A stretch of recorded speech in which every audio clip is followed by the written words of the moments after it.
Party का और party का कार्यक्रम का नाम जो है कार्यकर्ता दर्शन सह संवाद कार्यक्रम है, जहां गया जिले के सभी 10 विधानसभा क्षेत्रों से, हर ब्लॉक से, पंचायत से जो हमारे ज़मीनी स्तर के कार्यकर्ता हैं उनसे हम लोगों की संवाद होगी।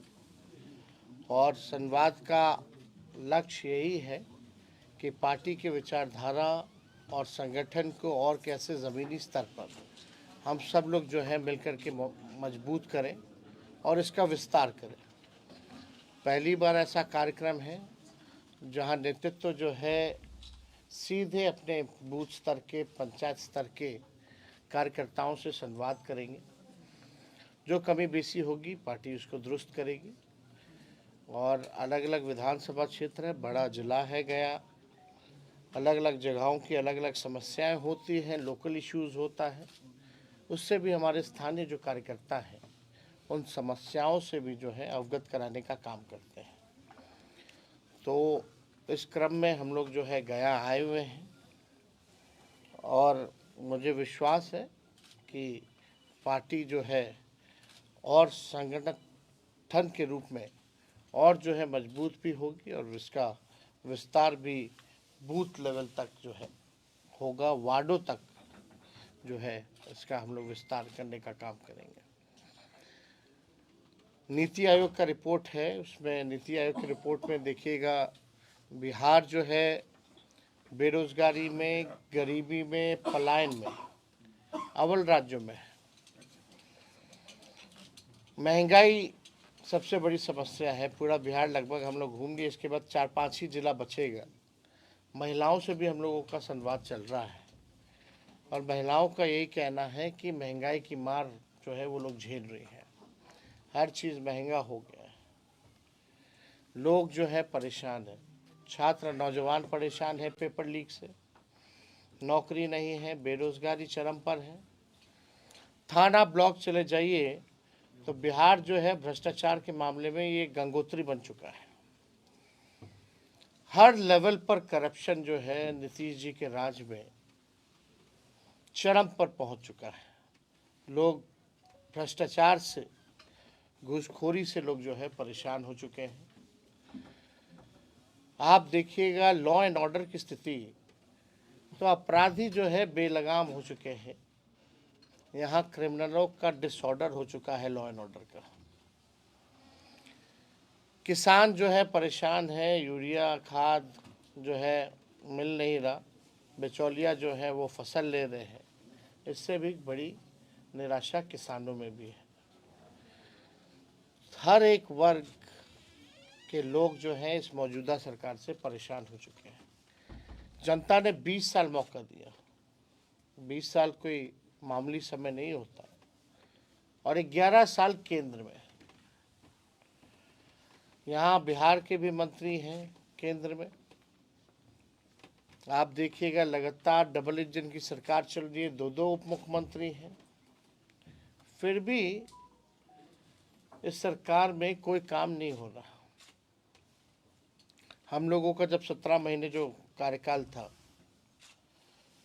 वही छात्र अभ्यर्थियों के चेहरे पर खुशियां होती थी, उम्मीद होती थी, वही गांधी मैदान पटना का लोगों के हाथ में नियुक्ति पत्र मिलता था, रोजगार मेला लगता था। आज वही गांधी मैदान में अभ्यर्थियों को पकड़ पकड़ के पीटा जा रहा है ठंड में। लोगों के आंख में आंसू है, निराशा छाई हुई है। हम लोगों ने 17 महीने में 5 लाख लोगों को सरकारी नौकरी, 3 लाख नौकरी प्रक्रियाधीन, ये वही प्रक्रियाधीन नौकरियां हैं जो बीपीएससी का भी निकल रहा है।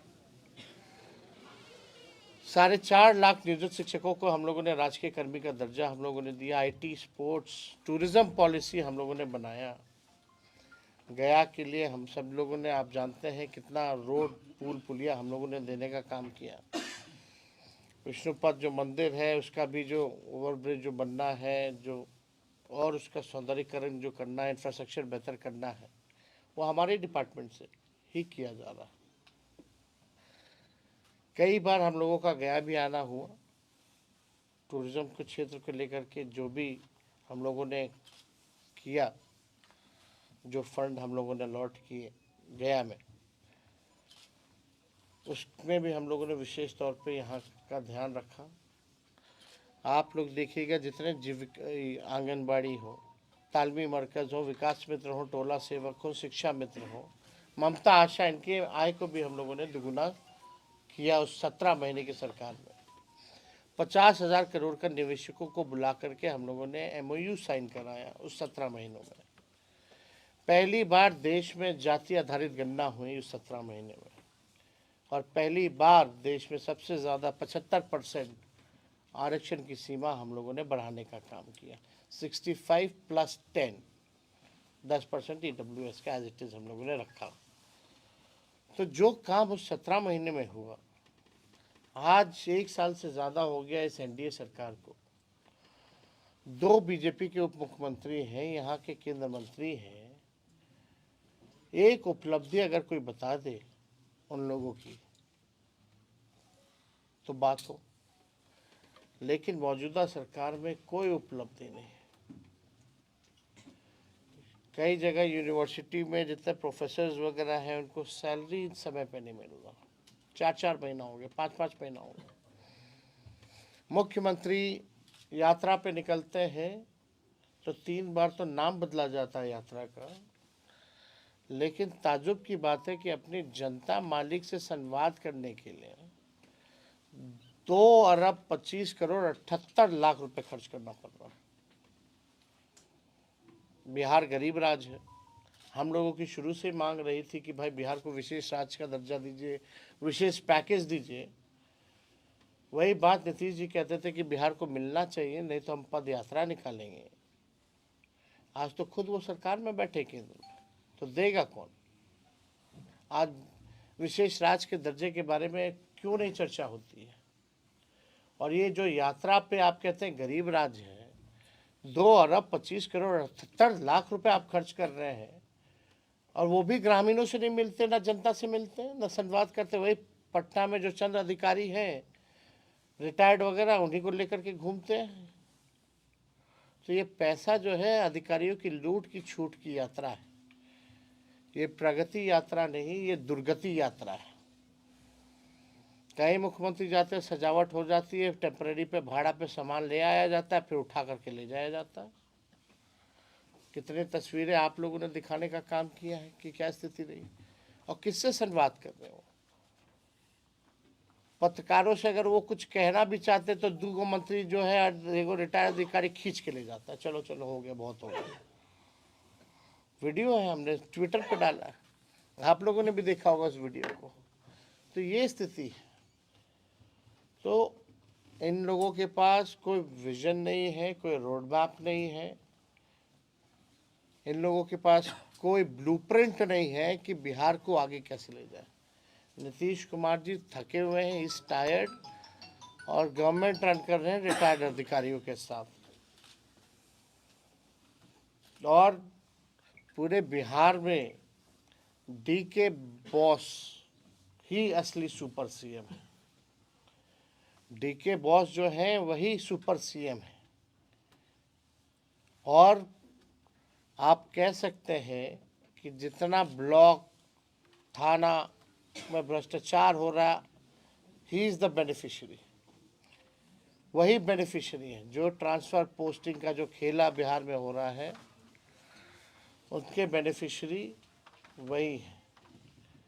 मुख्यमंत्री केवल अब उनका चेहरा आगे करके कुछ लोग जो है सरकार जो है रन कर रहे हैं। तो हम लोग सब लोग यहाँ गया आए हैं, इसके बाद भी हम लोग आते रहेंगे, अलग अलग कार्यक्रम होता रहेगा। तो आप लोगों का कोई सवाल होगा तो।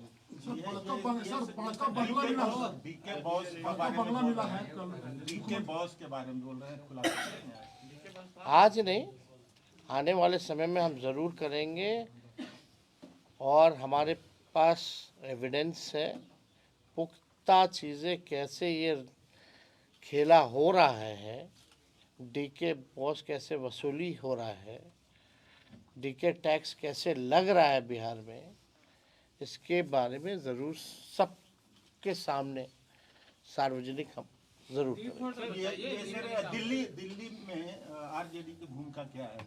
हम लोग चुनाव जी तो नहीं, हम लोग कांग्रेस के बजाय आम आदमी पार्टी को हम लोग चुनाव नहीं लड़ रहे हैं। तो इंडिया गठबंधन का क्या मतलब स्ट्रक्चर रह गया है? ये कितनी बार हमने जवाब दें भाई, इंडिया गठबंधन मतलब कांग्रेस अलग थलग बिहार में है ना, इंडिया। आप बिहार के पत्रकार हैं, दिल्ली वाले लोगों को जाने दीजिए। हम लोग तो है ना बिहार में इंडिया अलायंस। कांग्रेस है अभी इंडिया अलायंस में तो बिहार में है ही ना हम लोग शुरू से ही। आपके विधायक बड़का बंगला मिला, हम मुख्यमंत्री अपने से बंगला दिया आपके विधायक को। आपके जो विधायक थे पहले चेतन आनंद की बात कर रहे हैं। बड़का बंगला मिला है कल को, जो गर्दनी बाग में मंत्री अरे कॉम्प्लेक्स है। कल को अपने घर में क्यों ना बुला लें अब उनका चेतन आनंद का आरोप- भाई, उनका सरकार है, उनकी मर्जी। चेतन आनंद का आरोप है कि आरजेडी में आंतरिक लोकतंत्र नहीं है, विधायक से भी बात तेजस्वी जी नहीं करते हैं। मेरे साथ बैठ के तो गाना गा रहे थे। पशुपति पारस महागठबंधन के हिस्सा होंगे। देखें वो वीडियो। सर पशुपति पारस महागठबंधन के आपको हिस्सा क्या होंगे लगता है? सर पशुपति पारस महागठबंधन की नजदीकियां बढ़ी है, थोड़ा दही जो आप लोगों के साथ में नजदीकियां बढ़ी है पशुपति पारस का, क्या महागठबंधन में नजदीकियां अरे हम लोगों का देखिए भाई, पुराना रिश्ता तो है ही ना, अभी से तो है नहीं पारिवारिक रिश्ता। अब वो भोज पे बुलाए थे तो इसलिए हम लोग गए थे, लेकिन कोई पॉलिटिकल चर्चा भी नहीं हुई। सर सुनील सिंह मामले में सुप्रीम कोर्ट ने जो रीजनल हाउस को होल्ड कर दिया है, इस मसले को आप कैसे देखिए, हम तो अदालत का शुक्रिया अदा करते हैं और हम सब लोगों को न्यायालय पे पूरा भरोसा है कि इंसाफ होगा। लेकिन आप बताइए, केवल पलटू राम कहने से आप सदस्यता किसी का ले लीजिएगा? उन पे आरोप क्या है? बिहार में कौन ऐसा व्यक्ति नहीं है जो नीतीश जी को पलटू राम नहीं बोलता? वो तो हम आदर करते हैं, सम्मान करते हैं उनका व्यक्तिगत तौर पे। लेकिन आप अगर पलटू राम कहने पे सदस्यता ले लीजिएगा तो ये तो तानाशाही है ना, ये तो अन्याय है। और इस तरह का काम अगर होगा तब तो कोई बचेगा ही नहीं। Jitaram Manjhi sir press conference किए थे पिछले सप्ताह, तो कहे थे कि कल्याण के पंचायती राज के प्रधान सचिव में देवेश चेहरा तो पूरा कमीशन तय सलाह करके पटना पहुंच रहा है। हम क्या बोल रहे हैं, गंगोत्री हो चुका है, गंगोत्री हो चुका है। बिहार भ्रष्टाचार के मामले में गंगोत्री हो चुका है। तो देखिए, चाहे जीतन राम मांझी जी हो या कोई हो, इस पे हम टिप्पणी नहीं करना चाहते कौन क्या कहना, लेकिन सच्चाई तो यही है। अब इससे ज़्यादा अब केंद्र मंत्री एनडीए के अगर ये बात कह रहे हैं तो तेजस्वी अब जी, देखिए एक क्या हो। सवाल ये है कि पिछले 2020 के विधानसभा में 10 सीटें जो है यहाँ महागठबंधन लड़ी, 7 सीट आपने लगा, 3 सीट जो है वो कांग्रेस लड़ी, एक भी सीट मुसलमान को नहीं दिया गया। तो क्या इस बार के चुनाव में शेरघाटी हो या अन्य बेलागंज हो, यहाँ कुछ समीकरण बदलेंगे या सेम रहेगा? अभी आप समय आने दीजिए, पार्टी निर्णय करेगी इसमें। मुसलमान हम लोग सब लोगों का ख्याल रखेंगे। क्या मुसलमानों का सीट मिलेगा सर इस बार 10 में से? भाई, सबको सबका अधिकार मिलेगा, सबको सम्मान मिलेगा। सर ये जानना चाहूँगा कि आपकी राजधानी में एक राजनीतिक पार्टी ने आश्रम खोला है, क्या कहना चाहेंगे? एक राजनीतिक पार्टी ने आश्रम खोला है, कैसा आश्रम? जन सुराज आश्रम, क्या अब हम इस पे कोई टिप्पा टिप्पणी नहीं करना चाहते हैं। सब लोगों को चुनाव लड़ने का, पार्टी बनाने का, आश्रम खोलने का अधिकार है इस लोकतंत्र में। लेकिन ताजुब तब लगता है ना, पीछे गांधी जी का फोटो लगा रहता है, अब बात होती है कि शराबबंदी जो है वो ख़त्म कर देंगे। महात्मा गांधी का पीछे तस्वीर, अब बात करते हैं शराबबंदी ख़त्म करने की। ये तो बापू की विचारधारा नहीं है। खैर, इस पे ज़्यादा टिप्पा टिप्पणी हमको नहीं करना। नीतीश जी का ऑफर रहेगा कि नहीं राजद में? कोई मतलब नहीं भाई, अब सीधे चुनाव होगा, जनता चुनेगी। मीसा भारती बार बार वो बोल रहे हैं कि वो परिवार के सदस्य है, वो संभव अरे भाई, व्यक्तिगत रूप से अलग है, राजनीतिक रूप से कोई मतलब नहीं है ना। लैंड फॉर जॉब के मामले में आज सुनवाई है सर, हर महीने होता है। चल।